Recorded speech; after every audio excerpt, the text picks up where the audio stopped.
The sea was Ahmed's entire world. Long before the sun broke over the horizon, when the village was still wrapped in sleep, he would already be on his boat, guiding it past the waves with practiced ease. His hands, roughened by years of hauling nets, bore the marks of a life spent in labor, but he carried them with pride. The fishing business wasn't glamorous. It didn't come with polished suits, academic titles, or fancy offices. But it was honest, it was steady, and it had been his lifeline since the day he left school to help his late uncle. What started with a single wooden boat and second-hand nets had, over the years, grown into something far larger. Ahmed had poured every coin he earned back into the business. When he could, he bought sturdier boats. When he had enough saved, he invested in refrigerated storage so the fish could be sold fresh at markets beyond their coastal town. He even began employing local boys who might otherwise have left for the city, paying them fair wages and teaching them the skills his uncle had once taught him in the small town where he lived. People respected Ahmed not for wealth, but for constancy. They knew him as the man who never gave up. Even when storms capsized his boats or when lean seasons threatened the livelihood of everyone who depended on the sea, he was the kind of man who would eat less himself if it meant his crew could take home their wages. But at home, things were different. His parents never hid their disappointment in him. They looked at the salt on his skin, the smell of fish that clung to his clothes, and sighed as though his very existence was a reminder of what they considered failure. "You're wasting your life in those boats," his father would say, wrinkling his nose when Ahmed returned after a long day. "If you had studied harder, you could have been something more respectable." His mother, while softer in tone, wasn't any kinder. "It's good you're making money," she would tell him, "but one day this will all end. Fishing is no future for a man." The irony was sharp. While they looked down on his work, they never hesitated to enjoy its rewards. Ahmed paid for the household bills, covered medical expenses, and even renovated the crumbling family home. And when his younger sister Sana won admission to a university abroad, it was Ahmed's earnings that covered the initial tuition and her first year's rent. Sana, unlike him, was the family's shining star. She was ambitious, articulate, and determined to rise above the backward life of their small town. The family adored her, investing all their pride in her academic journey. Every phone call from her was treated like an event. Every achievement celebrated as though it were theirs. Ahmed didn't begrudge her success, not at first. He believed family meant sacrifice. If his sister needed money, he gave it. When his parents insisted it was his duty to support her education, he swallowed his resentment and worked harder, but slowly he began noticing things. His parents' questions about his business grew more pointed. "How much are your boats worth now?" His father once asked casually, pretending to flip through the newspaper. "And the licenses, are they still in your name?" His mother added, as though the thought had just occurred to her. Ahmed answered lightly at the time, but unease settled in his chest. Why this sudden curiosity? Why the insistence on knowing where he kept his papers, his contracts, his accounts? He brushed it off as paranoia, but deep inside, a voice whispered that something wasn't right. And so, while the town praised him as a man who had built something from nothing, and while his family continued to take his money without gratitude, Ahmed began to wonder, how far would they go for Sana's dreams? He didn't know it yet, but the answer was farther than he ever imagined. The morning it happened, Ahmed remembered the air feeling strange. It wasn't the sea breeze, nor the gulls circling above, it was the quietness inside his home. His parents sat at the dining table, stiff and waiting as if rehearsing lines for a play. His mother's tea had gone cold, untouched. His father kept glancing at a folder on the table, a folder Ahmed had never seen before. "Sit," his father said, gesturing to the chair opposite them. Ahmed obeyed, though unease tightened his chest. He had seen that look in his father's eyes before, a mixture of triumph and superiority, the kind he wore when declaring something final. His mother slid the folder across the table. "We've done something important for the family." Ahmed opened it, expecting to see perhaps property tax documents or something related to their house. Instead, he froze. His business registration papers. The company seal, Contracts, documents he knew intimately, except, to his horror, they had been stamped, signed, and filed away without his consent. What is this? His voice came out low, dangerous. His father leaned back in his chair, clasping his hands behind his head. We sold the business, Ahmed. Cashed it out while it still had value. The words struck like a wave to the chest. Ahmed blinked, trying to process. You what? His mother tried to soften the blow. Don't be upset, Beta. You've done well, but fishing is not a future. You work like a laborer day and night, and for what? This way, all your hard work will mean something greater? Ahmed's fingers trembled as he flipped through the papers. Greater? Amin Sana. His father didn't deny it. Yes, she needs money to continue her PhD. This is not about nets and fish, Ahmed. This is about progress. About respectability. Do you want your sister to beg strangers for scholarships when her own family can support her? His jaw clenched. So you thought you had the right to sell my business? Without telling me? His father scoffed. Your business? Don't forget, we are your parents. Everything you have belongs to this family. You wouldn't even own that first boat if we hadn't let you use the backyard to fix it. His mother pushed a check toward him as though that would calm him. It was a pitiful amount, barely a fraction of the business's real worth. This is your share, she said, her voice firm despite her soft eyes. Enough to start something small again. Meanwhile, Sana will achieve something big, something lasting. You should be proud. Ahmed stared at the check, bile rising in his throat.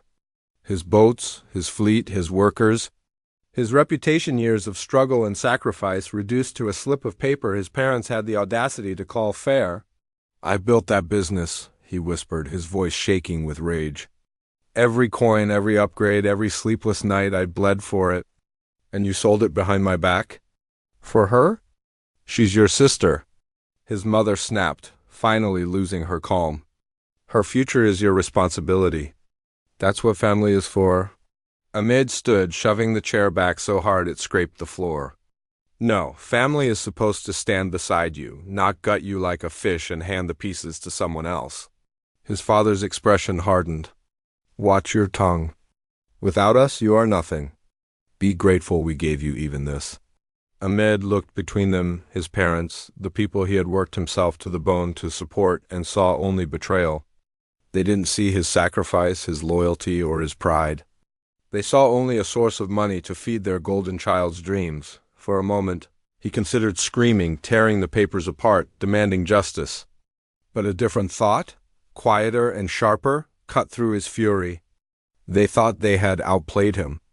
They thought they had stripped him of everything, but they had no idea what he had already done months ago.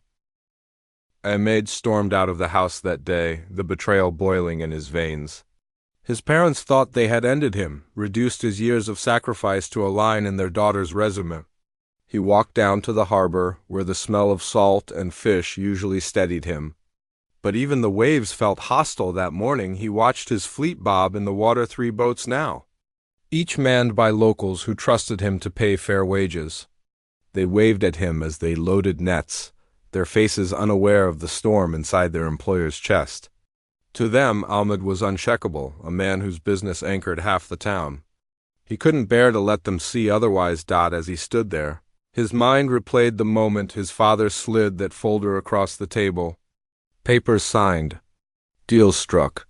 His parents so confident that he would have no choice but to accept their decision, but they didn't know. They couldn't know. Months earlier, Ahmed had begun noticing things, his mother asking where he kept his contracts.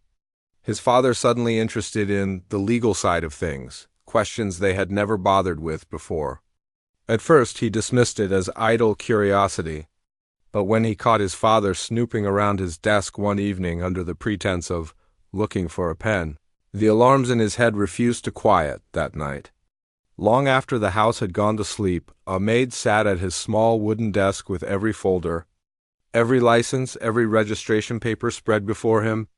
He flipped through them slowly, realizing with dawning clarity that his family didn't just want his money, they wanted control. So he acted. He went to the city 2 towns over, where no one knew him as the fisherman's son. There. He hired a lawyer, quiet, discreet, and thorough. The lawyer helped him restructure the business, transferring ownership into a trust under Ahmed's name alone.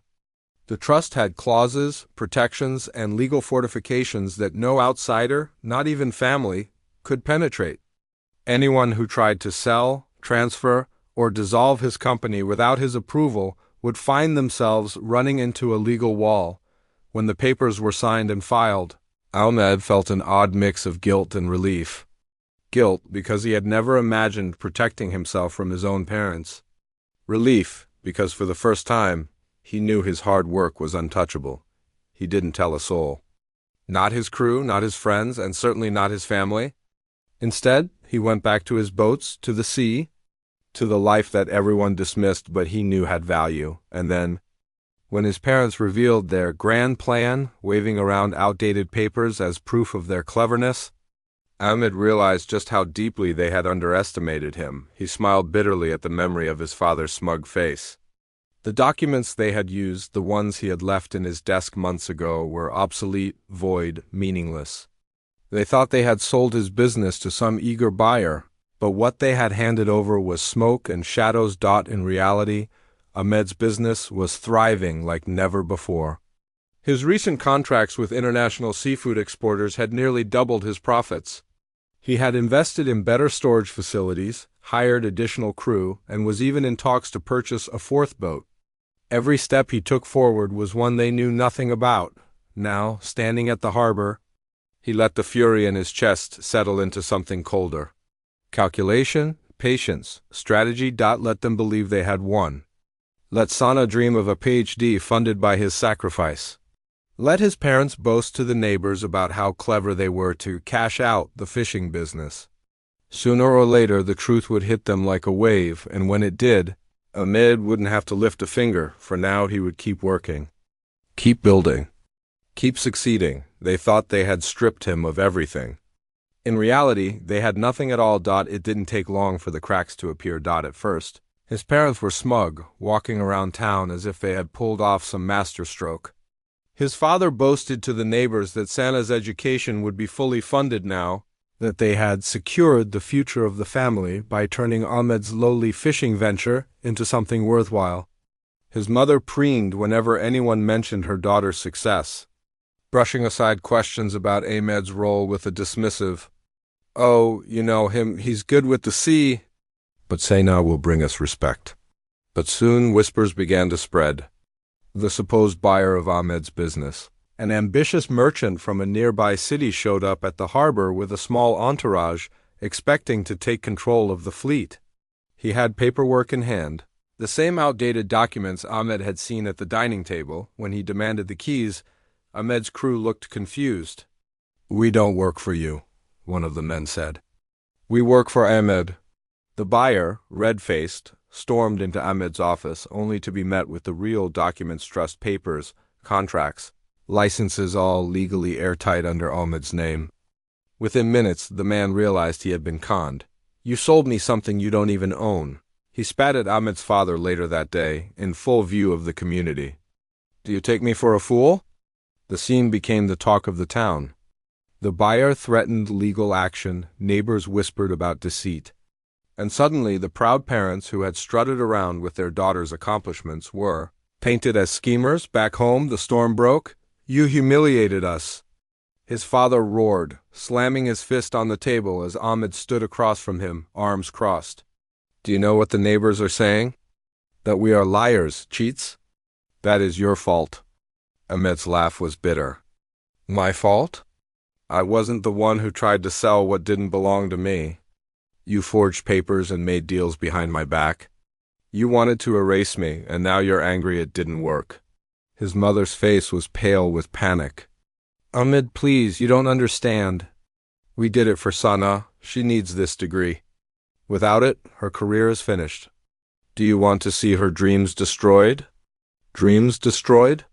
Ahmed shot back. "What about mine? Did you care about the years I spent building this business from nothing?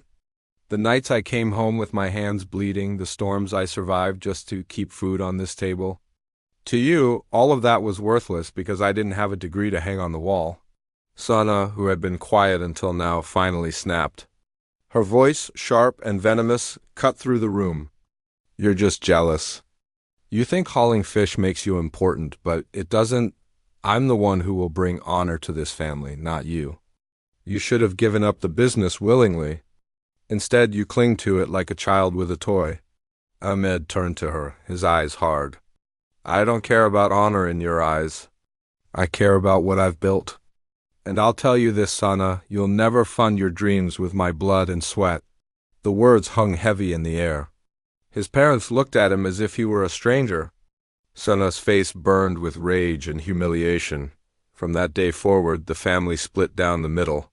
His parents sided openly with Sana, casting Ahmed as the villain, the ungrateful son, the selfish brother who refused to sacrifice for the greater good.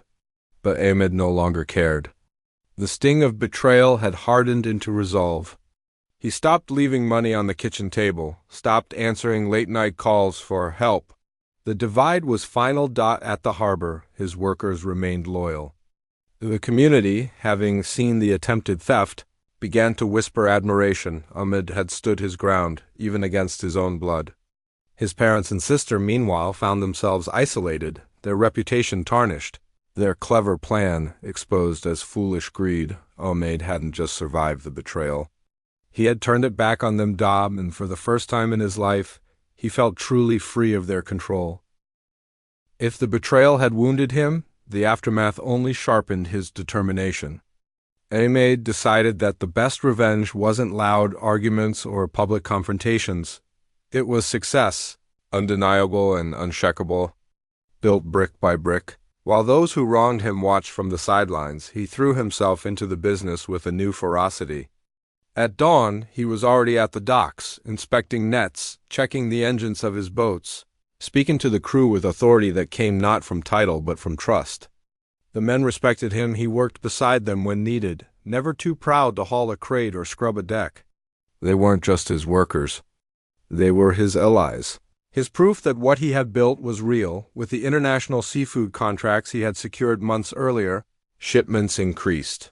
Frozen fish and prawns left their small harbor for major cities, sometimes even ports abroad. Profits soared. He reinvested everything wisely, buying a fourth boat, upgrading cold storage facilities, and even setting up a small office by the docks with proper accounting staff. The townspeople began to notice.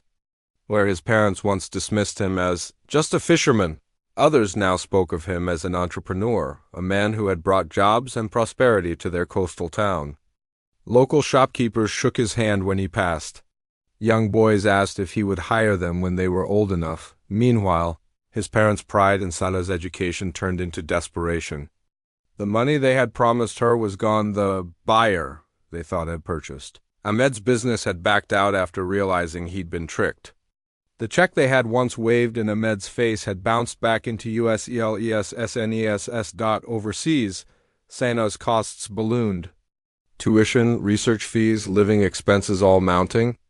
Her angry emails became more frequent than desperate. She called home, demanding money, scolding her parents for their incompetence. At first, they begged Ahmed to help, coming to him in softer tones than before. Your sister just needs a little support, his mother pleaded one evening, wringing her hands. She's working so hard. Don't let all her effort go to waste. But Ahmed only shook his head. She wanted my sacrifice, not my support. She burned that bridge herself. His father tried anger instead. You think you've won, Ahmed? You think this business makes you important? Family is everything. One day you'll regret this. But Ahmed saw the desperation behind his father's words. The same man who once dismissed him now came asking, not demanding. And Ahmed turned them away every time. As months passed, the contrast sharpened. Ahmed's fleet grew to 5 boats. He signed a contract with a foreign company that promised steady income for years. He opened a small training center for young fishermen in the community, teaching them modern techniques and safety practices. Where his parents and sister had once stood tall, now they were whispered about with pity. Neighbors remembered the boasting, the arrogance, the failed scheme, and they shook their heads. The family who tried to sacrifice their son for their daughter's dreams now had nothing to show for it. The cruelest part, Ahmed thought, was that he didn't need to lift a hand against them. Their downfall came from their own greed. He simply stayed the course, building, expanding, thriving, and when word reached him that Sana was struggling overseas, her funding cut off, her academic advisors frustrated by her delays, Ahmed only felt a grim sense of justice. She had mocked him as just a fisherman. Now, it was the fisherman who had built an empire, while the so-called star of the family floundered. One evening, as the sun set over the water and the fleet returned heavy with catch, Ahmed stood at the docks with his crew around him. Laughter rang in the air, crates of fish thudded onto the pier, and the smell of salt and success mixed in the breeze. His parents watched from afar, standing small against the crowd that gathered to greet him. Their son, the one they had tried to cut out of their future, was now the very heart of the community. And in that moment, Ahmed knew his revenge was complete. Not through anger, not through punishment, but through undeniable triumph. The sea had always been Ahmed's companion, sometimes gentle, sometimes brutal, but always honest. It gave what it had, took what it must, and never pretended to be anything else. As he stood on the pier at dawn, watching the horizon blush with the first light of morning, Ahmed realized how much he had learned from it. The tides rose, the tides fell, but the ocean endured. So had he by now, his fleet was larger than anything his younger self could have dreamed of. 6 boats, all well-maintained, all manned by crews who trusted him with their livelihoods. His cold storage facilities were full, his contracts steady, and his name, once dismissed as just a fisherman, was spoken with respect in markets, far beyond his coastal town. But what mattered most to him wasn't the money or the reputation.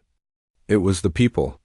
The young men he had trained were now skilled workers, many of them earning enough to support their families. Shopkeepers thrived from the trade his business brought. Families who once struggled now had steady incomes. His success wasn't only his, it belonged to the community he had quietly built around him, and yet, when he went home, he was reminded of what he had lost. His parents still lived in the same house, but the warmth had long since drained from it. They no longer bragged about Sana's PhD, not since the money ran out and her progress stalled. She called less often now, her messages clipped and bitter. Ahmed heard from neighbors that she was working part-time abroad, juggling odd jobs while struggling to keep up with her research. The golden child who was supposed to bring honor had been silenced by reality. Sometimes he wondered if he should help her just a little. He could afford it now easily. But whenever the thought arose, he remembered the folder of forged papers, the smugness in his father's eyes, the way his mother had said, "This is your share." The wound wasn't fresh anymore, but the scar remained. Helping them would mean reopening it. And he was finally at peace. One evening, his mother came to him quietly, without his father. She looked older, her voice weaker. "Ahmed," she said, "I didn't understand back then. I thought I was helping her, helping the family. But I see now. We nearly destroyed you, and you still stood." Her eyes glistened, but Ahmed didn't answer right away. Forgiveness wasn't a thing that could be demanded. It had to be earned. "I don't hate you," he said at last, his tone calm. "But I don't forget either. I learned to survive without you, and I will continue that way." His mother bowed her head. That was the most he could offer, and she seemed to understand. As for his father, he never apologized. Pride kept the old man's back straight even when his reputation had crumbled. He barely looked Ahmed in the eye anymore. And maybe that was punishment enough, knowing that the son he had dismissed had risen higher than he ever could. On the docks, things were different. His workers saw him as more than a boss. They saw him as a leader, someone who had fought against the odds, even against his own blood, and come out stronger. Children ran to greet him when his boats returned. Villagers brought him their worries and their hopes. In their eyes, Ahmed had become something larger than himself, a pillar of the town. One night, as he stood on the pier, the sea stretching endless before him, Ahmed let out a slow breath. He had been betrayed, yes, but betrayal had forced him to protect what mattered, to secure his business and his future. Without it, perhaps he would never have taken full control. He watched his fleet returning, the boat's lights glowing against the dark waters, and felt a deep satisfaction settle in his chest. "They thought they cashed me out," he murmured to himself, the words lost to the wind. But I had already taken control. The tide rolled in, steady and sure. And so did Ahmed's legacy.